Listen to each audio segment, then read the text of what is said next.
Dopo una serie di botte e risposta fra Comune e MOM e la protesta dei cittadini di San Vitale che chiedevano il ripristino del servizio MOM nel quartiere, questa mattina è arrivata la notizia. L'11 settembre, con l'inizio della scuola, la linea bus potrebbe tornare in quella zona. Il condizionale però è d'obbligo perché rimangono ancora delle questioni in sospeso.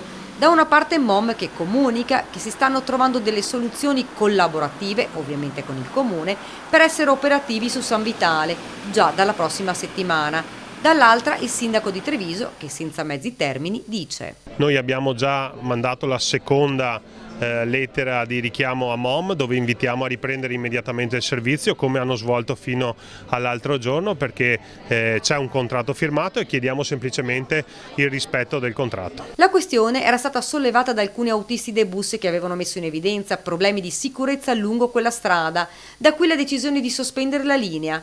E sul tavolo ora rimane il problema dei lavori da eseguire. Il sindaco ribatte subito. Questa è una posizione di MOM che non è prevista dal contratto di servizio che ha sottoscritto con il Comune, quindi noi molto semplicemente, senza polemiche, invitiamo MOM a riprendere il servizio come previsto dal contratto. Se poi ci saranno dei lavori che in questo momento non sono essenziali ma potrebbero servire per migliorare la situazione, noi siamo disponibili a discutere, ma non è un punto essenziale. Insomma, una questione non ancora del tutto risolta. Intanto per l'11 settembre, dita incrociate, l'autobus dovrebbe tornare a circolare fino a nuovo ordine, scongiurando così la biciclettata di protesta dei residenti.